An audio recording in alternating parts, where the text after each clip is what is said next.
Welcome to Vishnu talks. కర్ణాటకలోని పవిత్ర పుణ్యక్షేత్రం ధర్మస్థల పశ్చిమ కనుమల్లోని ఈ ప్రాంతం మంజునాథ స్వామి ఆలయంతో ఆధ్యాత్మిక కేంద్రంగా వెలుగొందుతుంది. నిత్యం వేలాది మంది భక్తులు ఇక్కడ స్వామి దర్శనం కోసం తరలి వస్తారు. కానీ ఈ పవిత్ర భూమి ఇప్పుడు భయంకర ఆరోపణలతో కలకలం రేపుతుంది.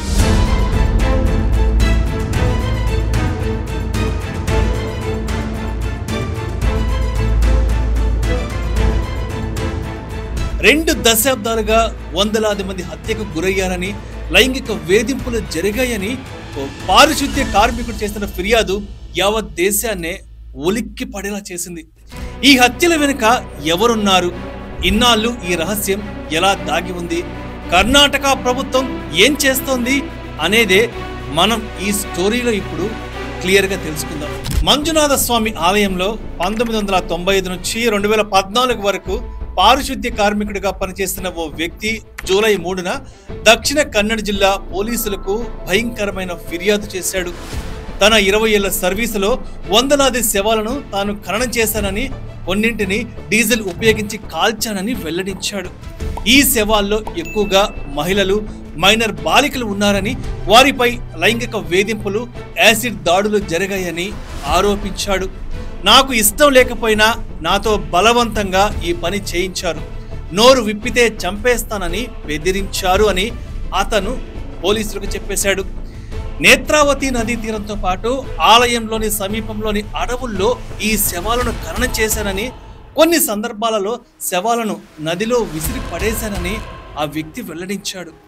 ఈ హత్యల వెనుక ఆలయ నిర్వాహకుల్లో కొందరు శక్తివంతమైన వ్యక్తులు ఉన్నారని ఈ కార్మికుడు బలంగా ఆరోపిస్తున్నాడు. దీంతో శవాలను ఖననం చేయమని ఆదేశించిన వారు ఎవరు, ఈ రహస్యం ఇన్నాళ్ళు ఎలా దాగింది అనేది ఇప్పుడు సంచలనం కలిగిస్తోంది.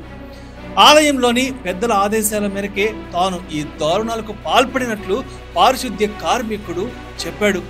నీవు నోరు విప్పితే నీ కుటుంబాన్ని కూడా ఇలాగే చంపేస్తామని బెదిరించాడని వెల్లడించారు.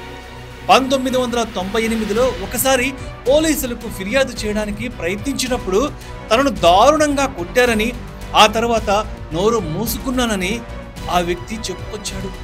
2014లో తన కుటుంబంలో ఒక బాలికపై జరిగిన లైంగిక దాడి తనను తీవ్రంగా కలిచివేసిందన్నారు. అందుకే భయంతో ధర్మస్థలం వదిలేసి పొరుగు రాష్ట్రానికి పారిపోయినట్లు తెలిపాడు. దశాబ్దం తర్వాత అపరాధ భావంతో తిరిగి వచ్చినట్లు ఆ వ్యక్తి వెల్లడించారు.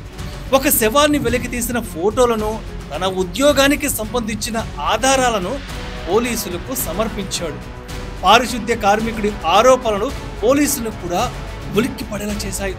ఈ ఫిర్యాదు ఆధారంగా ఎఫ్ఐఆర్ నమోదు చేసిన పోలీసులు దీనిపై సమగ్రంగా దర్యాప్తు చేస్తున్నారు. జూలై 4న ధర్మస్థల పోలీస్ స్టేషన్లో బిఎన్ఎస్ కింద హత్య కేసు నమోదైంది.